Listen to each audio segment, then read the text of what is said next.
Colossenses capítulo 2, nós vamos fazer a leitura dos versículos 4 até o versículo 9.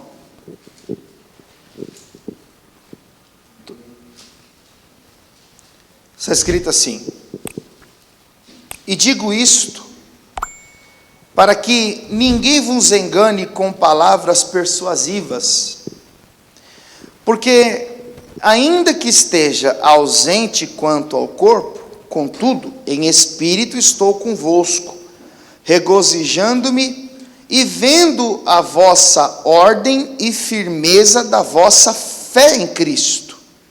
Como, pois, recebestes o Senhor Jesus Cristo, assim também andai nele, arraigados e edificados nele e confirmados na fé, assim como fostes ensinados, crescendo em ação de graças. Tende cuidado para que ninguém vos faça presa sua, por meio de filosofias e vãs sutilezas, segundo a tradição dos homens, segundo os rudimentos do mundo, e não segundo Cristo, porque nele habita corporalmente toda a plenitude da divindade. Amém? Vamos orar? Querido Senhor, este é para nós o momento mais precioso do dia, momento de ouvirmos a palavra que trará edificação à nossa fé, luz para a nossa mente, lâmpada para os nossos pés. E nós lhe pedimos nessa hora graça, sabedoria, virtudes, que o Senhor assuma, meu Deus, a direção dessa pregação, que essa palavra abra os nossos olhos, nos faça entender aquilo que o Senhor tem a tratar conosco, com a tua igreja, com os nossos irmãos que nos acompanham à distância, Pai. Em nome de Jesus, amém e graças a Deus. Pode sentar aí no seu lugar, por gentileza. Irmãos, a carta que Paulo escreve aos irmãos de Colossos, ela foi escrita em meados do ano 62 da era atual, na ocasião em que Paulo estava preso em Roma, aguardando o julgamento dos principados de Roma. E Paulo escreve porque um homem chamado Epáfras compartilha com ele algo triste que acontecia entre os irmãos. É muito provável que o apóstolo Paulo nunca estivesse presente em Colossos, provavelmente ele nunca visitou aqueles irmãos. Mas como diz Apocalipse Atos capítulo 19, no versículo 10, toda a Ásia Menor ouviu a pregação de Paulo. É provável que da evangelização de Paulo nos lugares onde passou, alguns irmãos se converteram e então levavam a mensagem a Colossos, que ficava a mais ou menos 160 quilômetros a leste de Éfeso. E Epáfras, que era o responsável pelo ensino do evangelho naquela comunidade, avisa Paulo que algumas coisas estavam gerando no seu coração preocupações. E Paulo então entende que por mais uma vez a influência de pessoas que deturpavam o ministério de Paulo, que queriam diluir o evangelho, torná-lo palatável e aceito, misturando com filosofias humanas, com ideias humanas. Então Paulo, mesmo preso, ele sente a necessidade de escrever e enviar carta à igreja, aos irmãos que se reuniam em Colossos. E no capítulo 1, versículo 4, ele faz questão de admirar a fé que ouvia falar acerca dos irmãos, o amor fraternal, o amor aos santos que eles tinham entre si. A intenção de Paulo na sua escrita é encorajar os irmãos a permanecerem na fé. Eu sempre costumo ler o capítulo de número 1, quando no versículo de número 9 ele fala da importância de ser cheio do conhecimento, de inteligência espiritual, o conhecimento da vontade de Deus, porque o propósito de Paulo ao escrever essa carta é justamente compartilhar com os irmãos a ideia de entender que o progresso da fé é uma necessidade. Então, o conteúdo como um todo, o pano de fundo da carta aos Colossenses é a necessidade e a natureza do progresso. A necessidade do progresso e a natureza do progresso, ou seja, como ele acontece. Se você observar o contexto, a partir do versículo de número 1 do capítulo 2, está escrito assim: porque quero que saibais quão grande combate tenho por vós e pelos que estão em Laodiceia. Colossos ficava bem próximo do território dos laodicenses. E por quantos não viram o meu rosto em carne? Quando ele diz não viram o meu rosto em carne, é porque provavelmente ele não esteve em Colossos. Para que os seus corações sejam consolados e estejam unidos em caridade e enriquecidos na plenitude da inteligência para conhecimento do ministério de Deus, Cristo, em que estão escondidos todos os tesouros da sabedoria e da ciência. Então Paulo fala de Cristo. Se você observar o capítulo 1, lá no finalzinho, no versículo de número 26 até o 29, ele fala do mistério que estava em oculto, mostrando ser Cristo a revelação de Deus. O que nós precisamos conhecer acerca de Deus, nós podemos olhar para Cristo, para o seu Messias, pois ele é o Verbo que se fez carne, habitou entre nós, cheio de graça e de verdade. Então, do versículo de número 1 até o versículo de número 3, Paulo quer mostrar exatamente isso, que Cristo é a revelação de Deus, e nós precisamos conhecê-lo, porque nele estão escondidos todos os tesouros da sabedoria e da ciência. Qual é a ideia de Paulo? É criar no coração do cristão, é mostrar a necessidade de buscar em Cristo a sabedoria e o conhecimento de Deus. Dito isso, Paulo então mostra o porquê da necessidade de buscarmos o progresso na fé. Versículo de número 4: e digo isso para que ninguém vos engane com palavras persuasivas. Então ele apresenta o Cristo em Deus, mostra que Cristo é o mistério que estava oculto. Como assim? Abraão não sabia que Deus tinha um filho. Isaac, Jacó, Davi não sabia. Deus se revela em Cristo. Ele é o mistério que estava oculto. Por isso que aqui eu digo para você, irmãos, que nós não precisamos de uma nova revelação. A revelação de Deus é Jesus Cristo. Então, ele faz questão de mostrar que ele diz estas coisas para que os leitores, os ouvintes, os cristãos, os servos de Deus, não sejam enganados. Porque era comum já naquela época apresentarem um Cristo numa outra perspectiva. Apresentarem um Cristo distorcido da verdade do Evangelho. Apresentar um Cristo, mas com palavras filosóficas.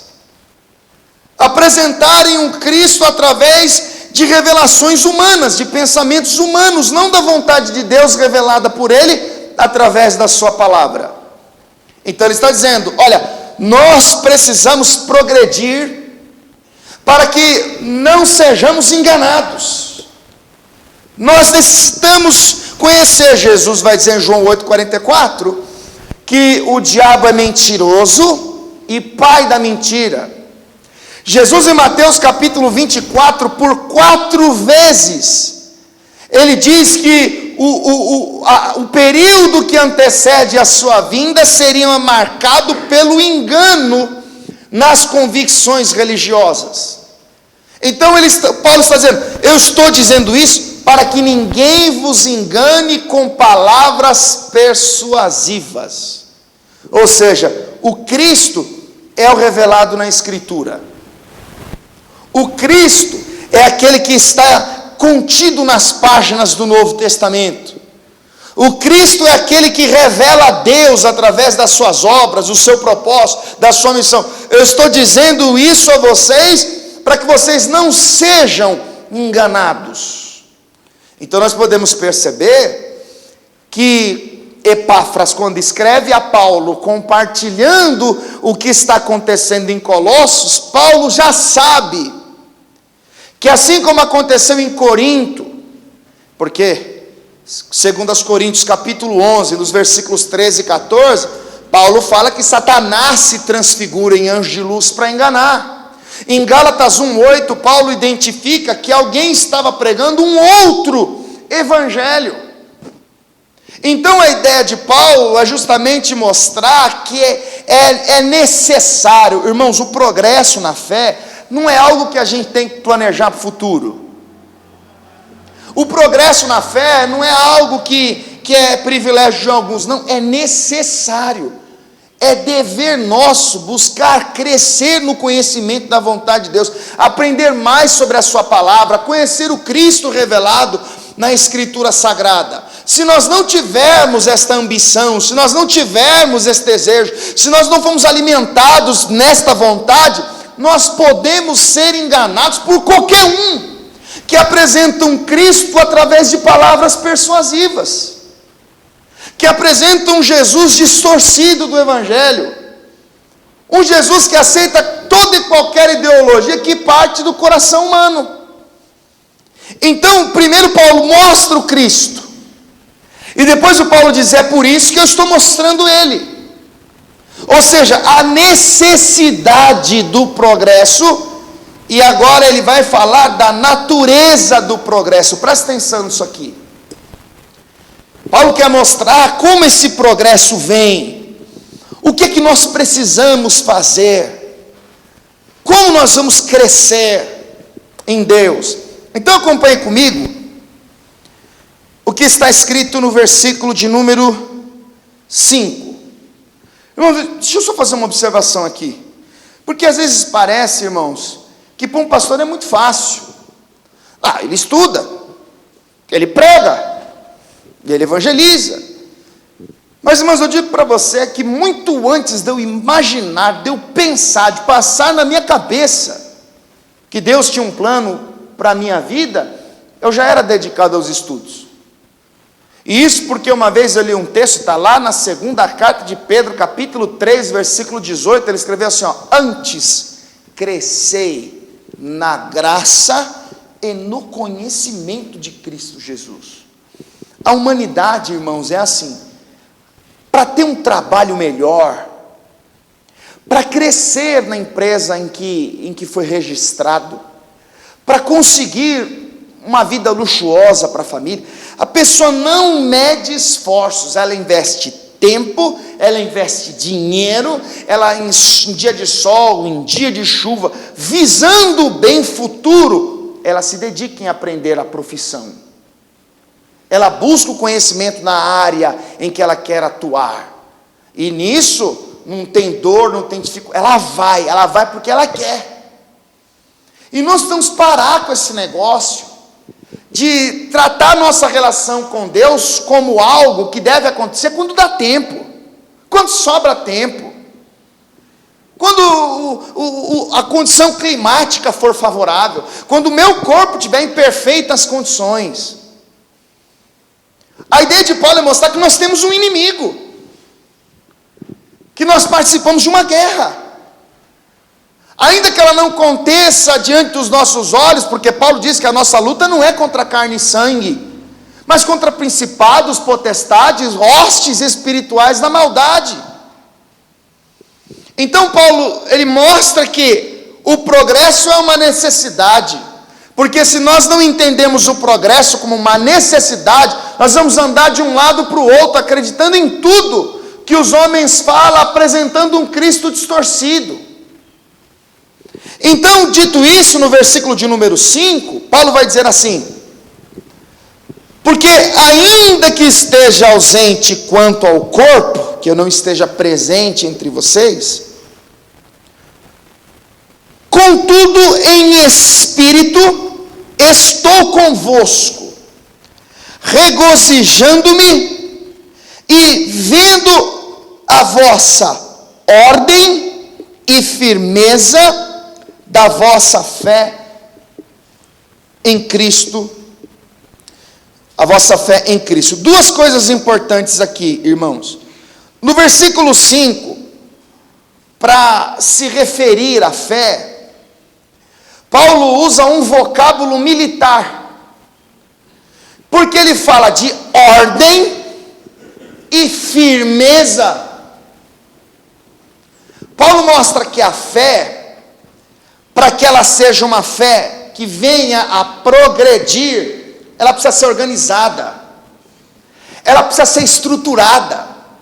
É por isso que eu digo a você que nós não podemos tratar a fé como algo que deve ser exercido quando sobra tempo, quando as condições for favoráveis. Quando você lê a primeira carta de Pedro, capítulo 1, versículo 7, o texto diz que a fé que é preciosa como um ouro é aquela que é provada. O ouro, para ter o seu valor autêntico, ele passa pela prova do fogo. Quando você lê Levítico, capítulo de número 6, versículo de número 12, o texto diz que o sacerdote, todas as manhãs, ele iria e tinha que deixar aquela lâmpada acesa, ardendo continuamente. Aquela lâmpada não poderia, aquela chama não poderia se apagar. A fé é isso. É o desafio de nutri-la, cuidar dela, protegê-la, guardá-la, exercendo-a todos os dias, com ordem e com firmeza. Por que eu digo a você que ele usa uma linguagem militar? Já viu um treinamento militar? Como tudo acontece de modo organizado? Sentido, todo mundo no mesmo momento. Continência. O exército, nem todos podem ser generais, mas um general não pode partir para uma batalha sozinho. A igreja é assim. Nós temos um Deus que é chamado Senhor dos Exércitos, que é chamado General de Guerra. Nós estamos diante de um combate, e para que a nossa fé venha a progredir, é necessário ordem e firmeza. Ordem, organização. Eu não posso saber que eu tenho horário para entrar no trabalho, horário para almoçar, horário para ir embora do serviço, eu tenho horário para chegar na consulta. Então, sabendo disso, eu organizo toda a minha rotina para cumprir os horários específicos em cada atividade. Mas com Deus não. Se der tempo eu oro, se eu não estiver cansado eu leio, se não chover eu vou no culto, se eu não tiver dor eu vou no culto. Isso é desordem, isso é falta de organização. Não faz muito tempo eu preguei uma mensagem aqui falando sobre o zelo das coisas de Deus, e eu deixei bem claro que em dias de semana é absolutamente natural uma pessoa vir do serviço, pegar trânsito, condução desfavorável, e é comum a pessoa chegar algumas horas depois do início do culto. E eu disse também que no dia de domingo, um dia de descanso, de folga, a pessoa podendo viver todo o seu dia, cumprindo todas as rotinas, e organizando o tempo para prestar um culto a Deus no seu devido horário, tem pessoas que se ofenderam e foram embora da igreja. Por quê? Porque é melhor sair do que viver uma vida organizada. Paulo, quando ele está falando de um progresso, de um crescimento, ele usa uma linguagem militar para dizer que é necessário ser organizado, ser firme, ser constante. Já viu como que o exército parte para um combate? Todo mundo focado, todo mundo preparado, todo mundo vigilante, para não serem surpreendidos, na mesma posição, no mesmo foco. E a nossa fé? Por isso que boa parte das pessoas que estão na igreja não crescem, porque para Deus é resto do tempo, é resto do talento, é resto do dinheiro. Por isso que não há progresso, por isso que não há amadurecimento. Então Paulo está querendo mostrar a vossa fé em ordem e firmeza da vossa fé em Cristo.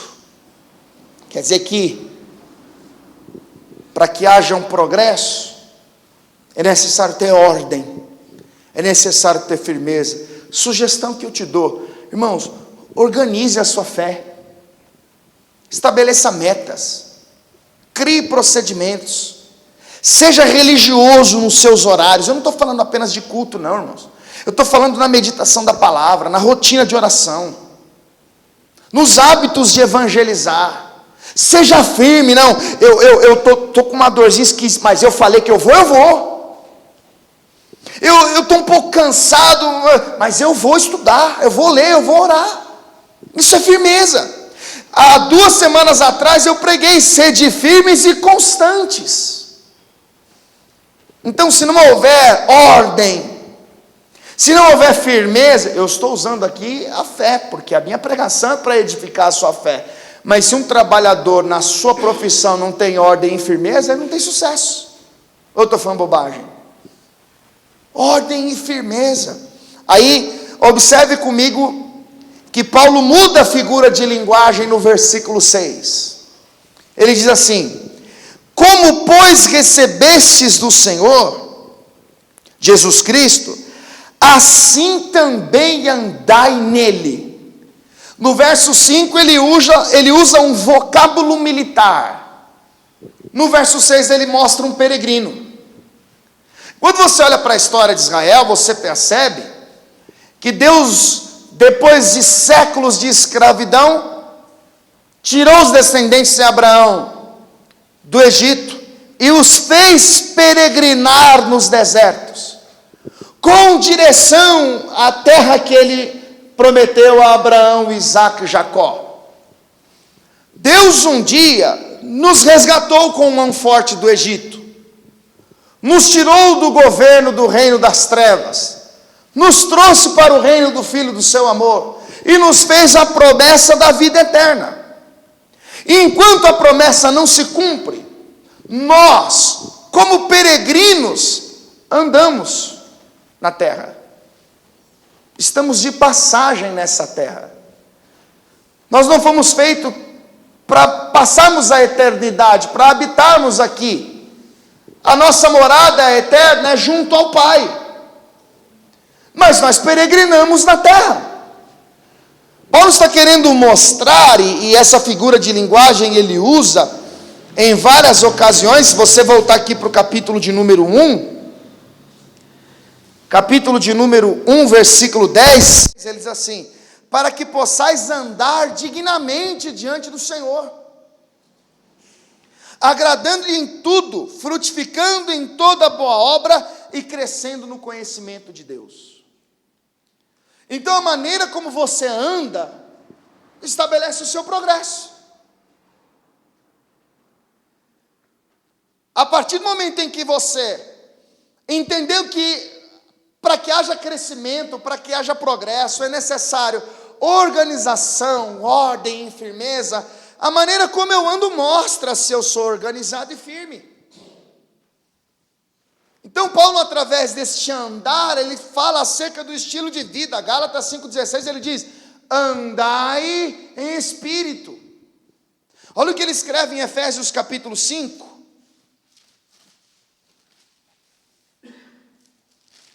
Efésios capítulo de número 5,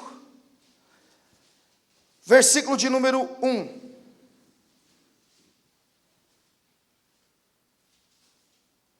Está escrito assim: sede, pois, imitadores de Deus, como filhos amados, e andai em amor, como também Cristo vos amou e se entregou a si mesmo por nós, em oferta e sacrifício a Deus em cheiro suave. Aqui ele diz: andai em amor. Aos Gálatas ele diz: andai em espírito.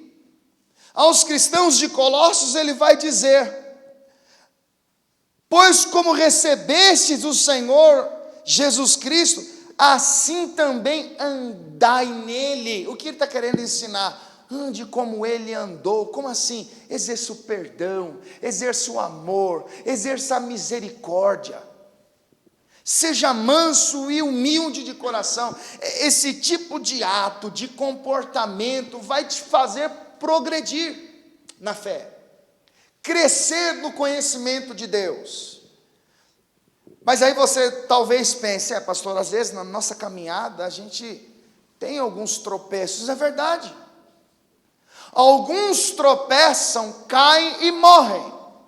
Outros tropeçam, caem, se ferem, se levantam e vão andar mancando para sempre. Mas aqueles que tropeçam, caem, se levantam e decidem mudar. Aqueles que querem progredir em Deus, eles procuram andar como o Senhor andou. Será que nós andamos assim? Será que nós encontramos nele essa graça, essa estrutura de buscar neles virtudes? O que o Senhor faria se estivesse na minha situação? Será que ele iria tirar satisfação? Será que ele levaria desaforos para casa? Será que ele iria buscar o perdão? Assim eu recebi dele, assim eu devo andar, é o que Paulo está dizendo. Então no verso 5 o vocábulo é militar, no verso 6 um peregrino. Agora volta para Colossenses 2, versículo de número 7. Colossenses 2, versículo 7, ele diz assim: arraigados. Em algumas traduções está radicados, em outras enraizados. O alvo dele é Cristo. Então, se eu tenho organização e firmeza, é em Cristo. Se eu sou peregrino e ando pela fé, é em Cristo. Agora ele usa a expressão arraigados. Arraigados em quem? Em Cristo. Uma linguagem da agricultura. Ele apresenta uma árvore. A ideia dele é dizer que nós temos que criar raízes no Evangelho. Temos que estar plantados em Jesus Cristo. Já viu uma árvore? A árvore só tem vida porque as suas raízes, elas extraem os nutrientes da terra para se alimentar e se manter viva. Se você arrancar uma árvore do solo, o que acontece com ela? Ela morre. A ideia de Paulo é justamente mostrar que se eu tenho raízes em Cristo, se eu estou enraizado no Evangelho, eu não preciso procurar outro solo. Porque em Jesus eu tenho tudo que eu preciso para encontrar nele a plenitude da felicidade na fé. Então, depois de ter usado uma linguagem militar de um peregrino, agora ele fala arraigados, e a palavra seguinte ao versículo 7 é edificados. Edificados. Agora ele fala de arquitetura. Você deve se lembrar que Jesus conclui o Sermão do Monte falando exatamente da fé que está edificada sobre ele. E uma construção, antes de mostrar a sua aparência formosa exterior, ela é construída primeiro seus alicerces. Você pode olhar para um prédio e olhar aquela coisa bonita, monumental, mas para que aquilo existisse, primeiro houve os fundamentos, a construção começa nas partes baixas. Então, quando ele fala de edificados, ele está falando daqueles que estão firmados em Deus, aqueles que estão estruturados em Deus, como o próprio Jesus, em Mateus capítulo 7, versículo 24, aquele, pois, que escuta as minhas palavras e as pratica, eu o comparo a um homem prudente que edificou a sua casa sobre a rocha. Então caíram a chuva, correram os rios, sopraram os ventos, combateram aquela casa e ela não caiu. Por quê? Porque ela tinha alicerce, ela tinha estrutura, ela estava edificada em Cristo, estava edificada sobre a rocha. Jesus está querendo falar da fé daquela pessoa que está estruturada nele, que tem o seu alicerce nele, que está enraizada nele, que anda nele, que tem uma fé organizada nele, que tem uma fé afirmada nele. Quando vem a dor, a angústia, a perda, a tristeza, a desilusão, a traição, a decepção, ele permanece firme, ele permanece constante, ele permanece em Deus. Paulo está querendo mostrar estas coisas, ensinando aos cristãos de Colossos a natureza deste progresso. Ou seja, para que eu venha crescer na graça de Deus, para que eu venha crescer na sabedoria de Deus, para que eu venha crescer no conhecimento de Deus, eu preciso disso: ordem, firmeza, andar nele. Eu preciso estar enraizado nele, edificado nele. Aí olha que coisa linda está escrito na sequência, versículo 7, arraigados e edificados nele e confirmados na fé, assim como fostes ensinados. Eu sempre digo para os irmãos que normalmente Jesus, antes de realizar boa parte dos seus milagres, ele costumava ensinar.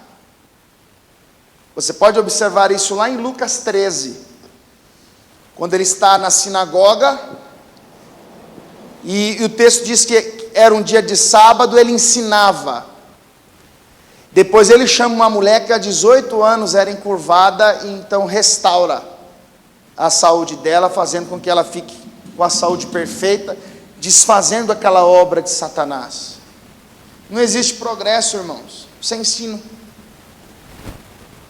Não existe obra de Deus se não houver conhecimento. O ensino de Jesus Cristo faz parte da característica de vida dos salvos. Jesus orou em João 17 dizendo: a vida eterna é essa, que te conheçam a ti só por único e verdadeiro Deus, a Jesus Cristo a quem enviaste. Por isso que eu digo a você, irmãos, que é comum nós olharmos para as cartas de Paulo e perceber que há um conteúdo apologético, um conteúdo de defesa da fé, porque já naquela época se levantavam muitos homens levianos que, como se não bastassem depreciar o ministério apostólico de Paulo, ainda traziam uma doutrina que não era coerente com aquilo que Paulo ensinava. Daí a necessidade, irmãos, de nós termos raízes no Evangelho, porque se nós não tivermos raízes no Evangelho, todo problema que tivermos, nós vamos procurar outra terra. Se nós não tivermos edificados e firmados em Jesus Cristo, qualquer vento de doutrina que soprar, nós vamos ser levados para outro lado. Paulo está querendo mostrar que a natureza do progresso não está em palavras persuasivas. A natureza do progresso está justamente na maneira que organizamos a nossa fé, que nos relacionamos com Deus, que priorizamos a sua vontade, que buscamos as suas virtudes. A firmeza que temos em muitas vezes ouvir dele um não, em não obtermos resposta, e percebemos que apesar da nossa empolgação e entusiasmo em orar, as coisas vão de mal a pior, mas ainda assim nós permanecemos ali, firmes e constantes, porque nós criamos nele raízes, porque nós nos nutrimos da sua misericórdia, da sua graça, da sua palavra, porque a firmeza da nossa estrutura não está na nossa sabedoria, não está em nós, está nele. Essas coisas que vão cooperar com base no ensino do Evangelho para o nosso progresso, para o nosso crescimento. Agora, irmãos, como é que você identifica a maturidade cristã numa pessoa? Como é que você consegue olhar para alguém e saber se esta pessoa é madura espiritualmente? Existem vários sinais e o texto mostra um. Versículo de número 7, lá no finalzinho. Diz assim: crescendo em ação de graças. Como assim? A expressão da gratidão é um sinal da maturidade cristã na pessoa. É aquela pessoa que tem um coração grato. Ela sabe que aquilo que ele tem, aquilo que ela é, o que ela pode vir a ser, só é possível por uma intervenção divina. 10 leprosos foram curados, um voltou para agradecer. A pessoa que tem um coração grato, ela entende que o seu envolvimento com as coisas de Deus, a pessoa que tem maturidade, que cresceu, que progrediu espiritualmente, ela não busca a Deus conforme os nossos vícios que aprendemos no linguajar do crente. Eu vou buscar minha bênção. Hoje eu vou buscar a Deus que eu vou buscar a minha salvação. Hoje eu vou na igreja que eu vou buscar a minha vitória. Não é assim que nós aprendemos? Mas irmãos, o que nos estimula a buscar a Deus não é o que Ele pode fazer. O que nos estimula a nos relacionarmos com Deus por meio da igreja não é a perspectiva de que milagres podem acontecer, não, mas é a gratidão no coração por aquilo que Ele fez por nós. O que me estimula a buscar a Deus é o fato de saber que eu estava condenado, mas Ele anulou a sentença de condenação e me fez ter paz com Deus por meio de Jesus. O que me faz buscar a Deus é saber que eu dei todos os motivos suficientes para Ele me odiar e Ele me amou. O que me faz buscar a Deus é saber que em Jesus eu tenho a esperança da vida eterna. E se nós não aprendemos isso, a nossa relação com Deus estará sempre condicionada com as circunstâncias. Estou doente, não quero saber de Deus não. Perdi o emprego, não vou no culto não. Eu fui traído, também não quero saber mais das coisas de Deus não. E a relação do crente maduro com Deus é incondicional à circunstância. Porque a sua fé está estruturada, ela está enraizada em Cristo, ele está edificado em Cristo. Ele foi preparado, ele cresceu, ele buscou. Agora, perceba uma coisa interessante no texto. Dito isso, Paulo vai novamente tocar num assunto delicado. Observe o verso 8. Tendes cuidado para que ninguém vos faça presa sua, por meio de filosofias e vãs sutilezas, segundo a tradição dos homens, segundo os rudimentos do mundo, e não de Cristo. Então, pera lá.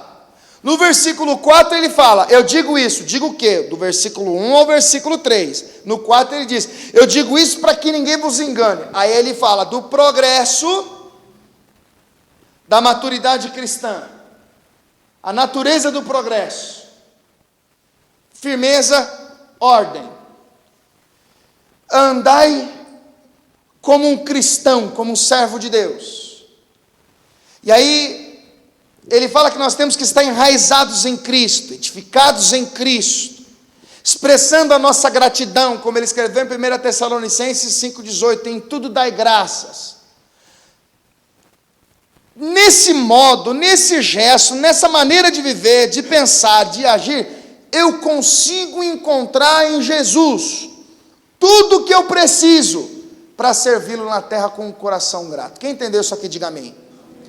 Agora, se não houver em mim firmeza, presta atenção aqui, irmãos, se não houver em mim organização, ordem, se não houver em mim raízes no Evangelho, se não houver em mim edificação em Cristo, se não houver um coração grato, qualquer baboseira que venha ao meu ouvido me arrasta para qualquer lado.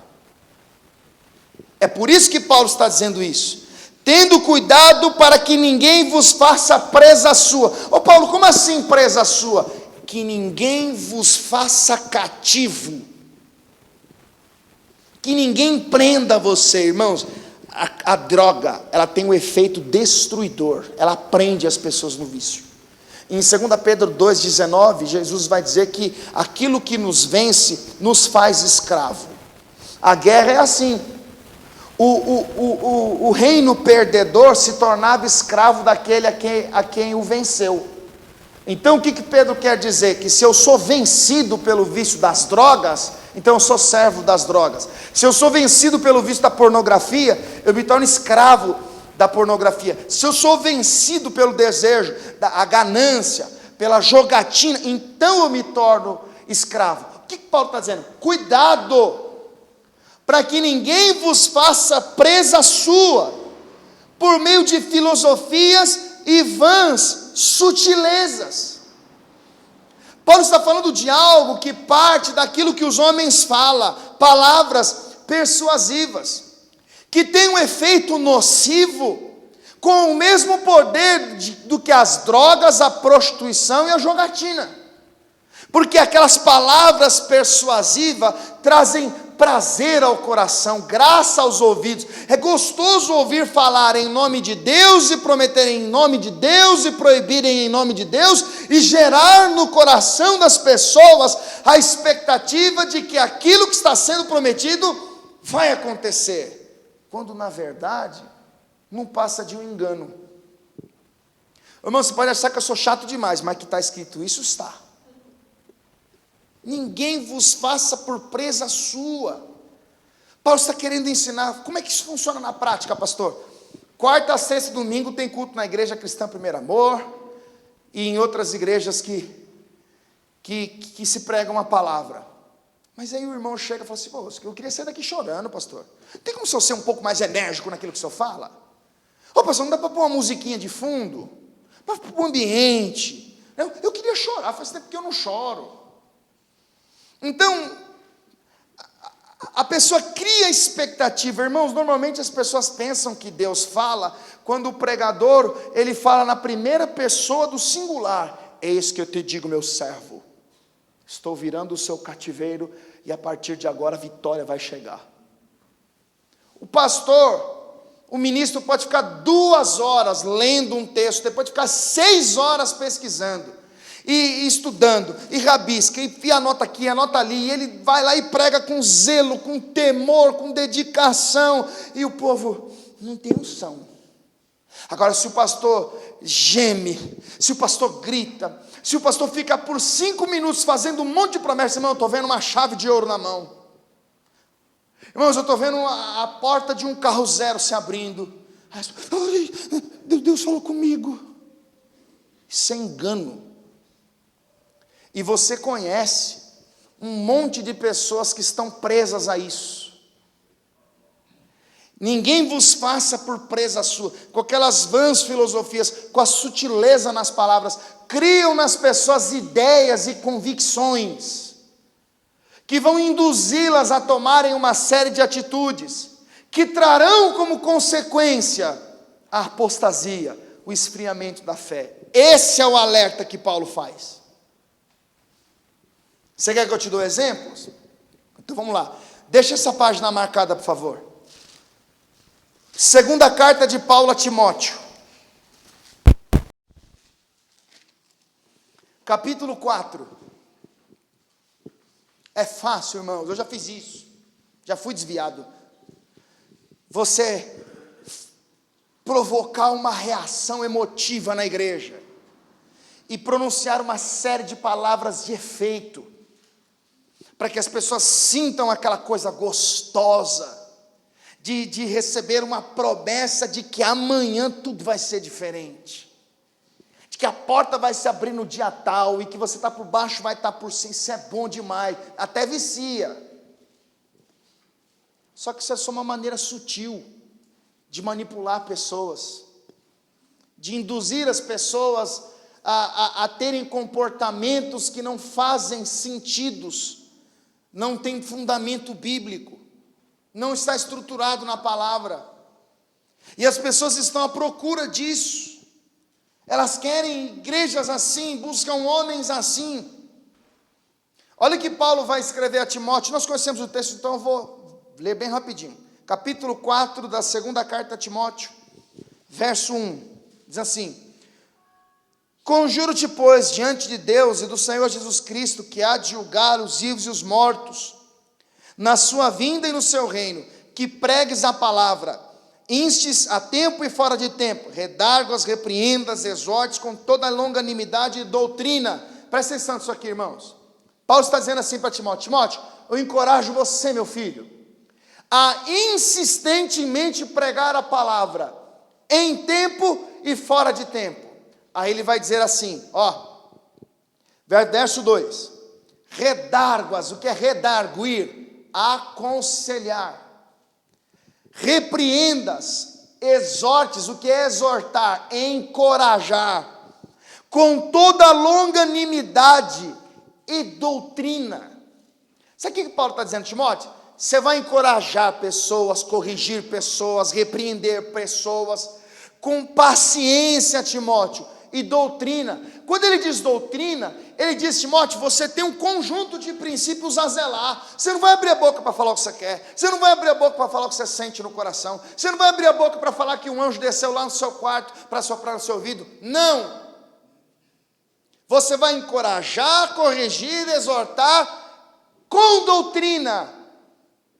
E todo mundo sabe que doutrina é um conjunto de princípios que baseiam uma religião. E as doutrinas do cristianismo estão fundamentadas na palavra de Jesus. Então minha pregação não faz sentido se ela não estiver em harmonia com o evangelho. Agora o problema, irmãos, é que Satanás sabe disso. Então é ele que trabalha no coração de homens, para que através das suas metodologias, dos seus propósitos, das suas ideias mirabolantes, as pessoas sejam induzidas a viver uma fé que não gera progresso, gera fantasias.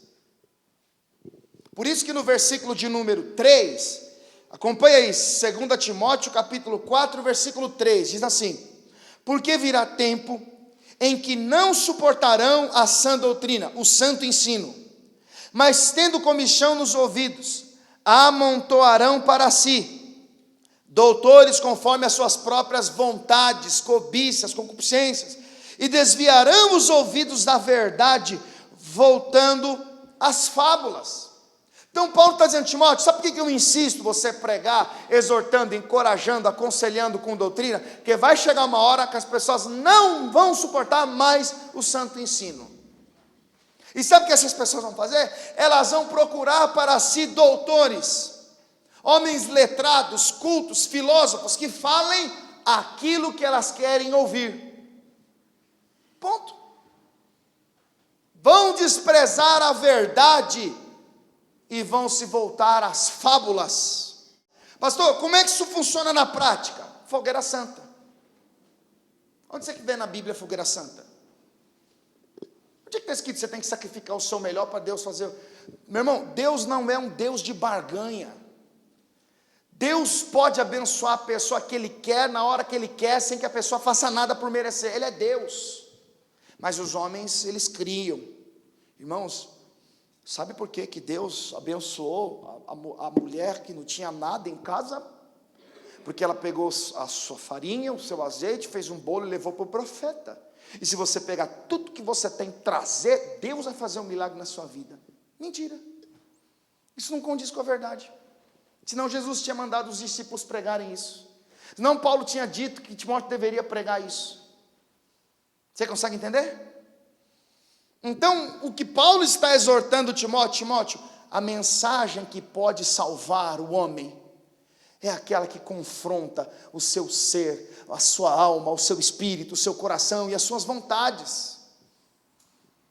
Então Paulo está ensinando, está mostrando, olha, vocês precisam ser organizados, vocês precisam ser firmes, vocês precisam ter raízes no Evangelho, vocês precisam estar edificados em Deus com o coração grato, tomando sempre o cuidado, que ninguém vos faça presa sua, que ninguém prendam você em filosofia humana, em pragmatismo humano, em ideias que partem do coração humano, em propósitos que nasceram no coração do homem, que é o que mais as pessoas buscam na atualidade. Meus irmãos, isso é só uma maneira das pessoas assumirem publicamente que Cristo não é suficiente, que não estão edificadas em Cristo, que não estão arraigadas no Evangelho, mas estão à procura de sentimentos e emoções, estão à procura de doutores que falam aquilo que elas querem ouvir. Sabe, irmãos, partindo para a conclusão, eu conversei com um amigo por esses dias aí e disse que eu tenho vontade de começar aqui na igreja, visto que tem pessoas que vêm e que não conhecem muito bem o ministério, e infelizmente igreja é assim, a pessoa sai daqui e vai para lá e não conhece, não sabe o que prega lá, não entende se a fé é arminiana, calvinista, não sabe o que eles pensam, então você simplesmente entra, então às vezes assusta com o que vê, assusta com o que ouve, e é justamente por causa disso, irmãos, nós passamos muito tempo, e eu lamento por isso, nós passamos muito tempo tendo que despregar o que os outros pregarem, para depois começar a ensinar o que precisa ser ensinado. Então, durante anos, nós ouvimos a pregação do Evangelho, e tivemos o nosso coração nutrido por vaidades, por filosofias, por encantamentos, e nós acreditamos um monte de coisas que não tem nada a ver com aquilo que o Senhor ensina no Evangelho. Então nós encontramos nas ruas muitas pessoas que afirmam, não, Deus disse que ia fazer isso e não fez, Deus me prometeu isso e não cumpriu. Não foi Deus que prometeu, porque Deus vela pela sua palavra para fazê-la cumprir. Irmãos, Deus não está comprometido com a palavra do pastor Rodrigo, não está, porque Deus não chamou o pastor Rodrigo para falar do que ele quer. Deus está comprometido com a sua palavra, e tudo que eu falar neste altar que não condiz com o Evangelho, descarte, porque Deus não me chamou para falar o que eu quero, Deus me chamou para mostrar a palavra. E então Paulo está querendo mostrar aos cristãos de Colossos, toma cuidado para você não ser preso por ninguém, toma cuidado para você não cair numa cilada, toma cuidado para você não cair na emboscada. Quando ele diz, ninguém vos faça presa sua, você já viu, eu acho que é a arapuca, né? Aquela que coloca um negócio aqui assim, o passarinho vem. Fala aí, Gil, é isso? Então, como é que funciona a arapuca? Você pega rato, passarinho eu nunca peguei. O cara coloca uma caixinha e uma coisa que prende a caixinha. E então ali ele coloca alguma coisa que vai atrair a presa. E quando a presa vem e pega aquela semente, o que ele faz? Puxa, aquilo que parecia ser bom e agradável virou uma prisão. Já era, vai ser devorada. Então essa é a ideia que Paulo está querendo ensinar. Cuidado com as vãs filosofias, cuidado com as estratégias de Satanás, porque o que ele quer fazer é passar algo que seja agradável aos seus olhos, que enche o seu coração de vontade. Meu irmão, o mercado da fé, cada dia tem uma novidade, cada dia traz uma coisa nova, Cada dia se levanta um com uma promessa. Eu já vi até na internet o culto das novinhas. Eu não estou falando besteira, eu vi mesmo, eu te mostro se você quiser. Então, o mercado da fé é simplesmente, irmãos, o diabo querendo jogar joio no meio do trigo. O mercado da fé é o diabo querendo trazer os seus para embaraçar o caminho do povo de Deus. Agora a questão é que Paulo está querendo ensinar os irmãos a não caírem nessa cilada. Vamos voltar lá para a gente concluir, Colossenses capítulo 2.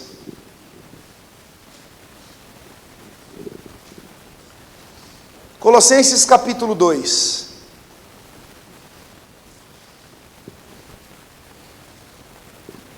Versículo de número 8.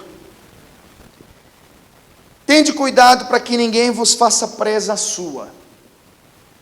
Irmãos, deixa aqui rápido, eu vou terminar, prometo que em 10 minutos eu termino. Vai para a segunda carta de Pedro, capítulo 2. Se eu não ler esse texto, eu vou ter pesadelos à noite.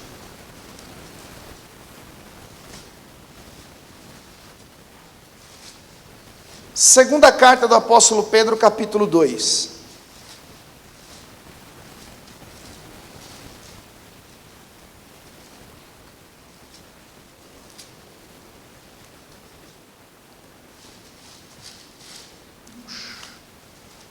Veja o que está escrito comigo, irmãos. No versículo 1. Sabe por que eu quero ler esse texto com você? Para que isso sirva de consolo. Porque tem hora que até eu não me suporto. E realmente parece que a gente está querendo criticar um monte de igreja. Mas não é, irmãos. Não é.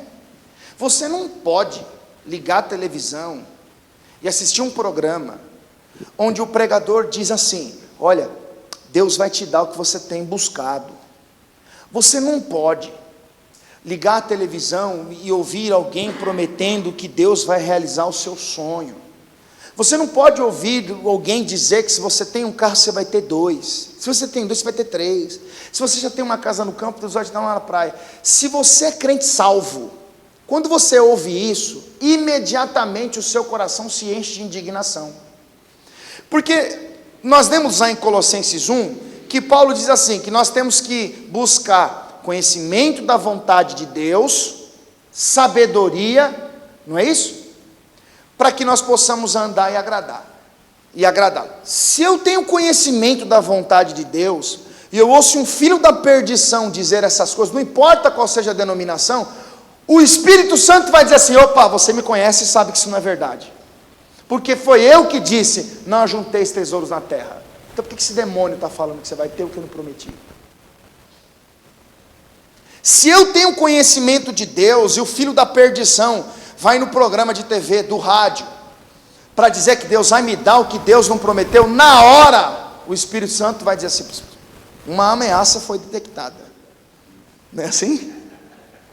Porque eu busquei, eu procurei me organizar, estar firme, criar raízes no Evangelho, ter uma relação com Jesus e ser edificado nele, andando com o coração cheio de graça. Eu não preciso da palavra do diabo para me fortalecer em Deus.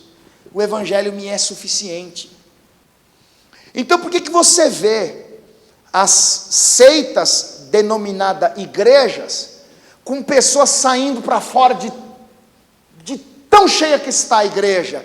Porque elas morderam a isca. O Evangelho não é o centro, então eles oferecem a rosa ungida, o sabão, você vai tomar um banho e vai ser purificado, a fronha consagrada em Israel, para que você durma tranquilamente. É triste isso, irmão, mas é a realidade.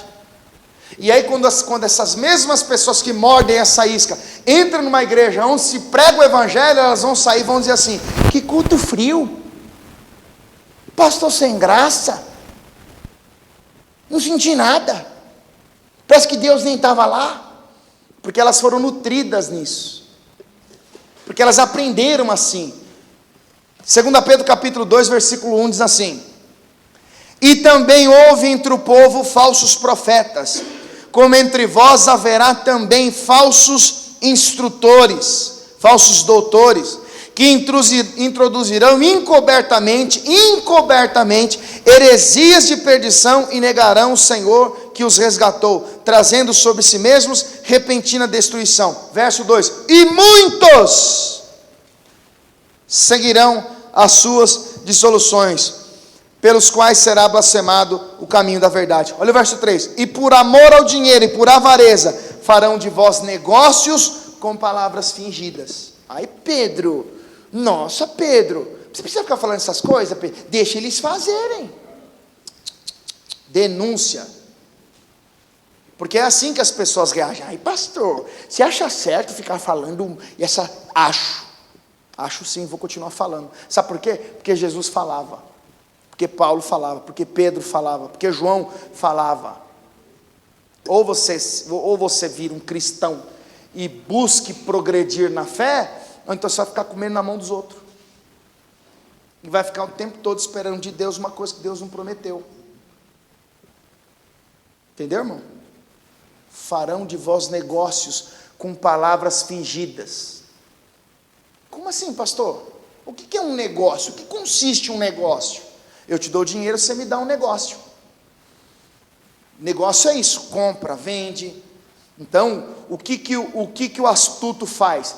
Ele projeta na mente da pessoa que ela vai ter algo precioso, que ela tanto sonha. O exercício da fé moverá a mão de Deus para que ela alcance o que ela busca, mas isso custa um sacrifício, porque afinal de contas, Abraão teve que dar o seu melhor para Deus no altar, Isaac, e Deus fez dele pai de multidões, labachúrias.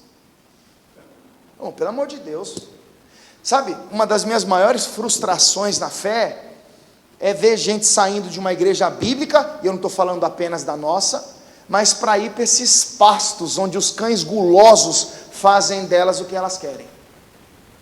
De verdade, é frustrante, porque a impressão que se dá é que nunca ouviu uma pregação genuína.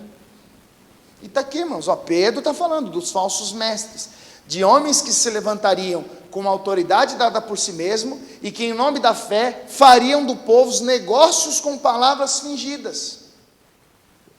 E aí, só para mim não terminar a mensagem sem dizer isso de novo, o diabo não precisa lacrar as igrejas, ele não precisa mandar um terrorista aqui para explodir todo mundo. A missão dele é modificar a teologia dela. Acabou. Não precisa. É até pior fechar. O que ele quer é que as pessoas buscam a Deus e encontrem Mamon. O que eles querem é que as pessoas acreditem em um Jesus que parte da filosofia do coração humano. E se nós não olharmos para a palavra de Deus, vamos voltar lá para Colossenses 2, se nós não olharmos para a palavra de Deus e procurarmos a nossa realização em Cristo, nós viveremos todos os dias com a expectativa de viver algo mais, algo mais, algo mais, algo mais. E se este algo mais não for Cristo, logo mais a gente está desviado dentro da igreja. Então vamos ler de novo, irmãos. São 8h32. O meu cunhado que pega no meu pé não veio, então hoje eu vou esticar um pouquinho. Colossenses 2, versículo 4. E digo isto para que ninguém vos engane com palavras persuasivas. Isso o que, Paulo? O que nós lemos do contexto. Porque, ainda que esteja ausente quanto ao corpo, contudo em espírito, estou convosco, alegrando-me, vendo a vossa ordem e a firmeza da vossa fé em Cristo. Opa, ordem e firmeza da vossa fé em Cristo. Como, pois, recebestes o Senhor Jesus Cristo, assim também andai nele, arraigados e edificados nele, e confirmados na fé, assim como fostes ensinados, crescendo em ação de graças. Tendo cuidado, para que ninguém vos faça presa sua, por meio de filosofias e vãs sutilezas, segundo a tradição dos homens, segundo os rudimentos do mundo, e não segundo Cristo. Toda a igreja de pé, por favor.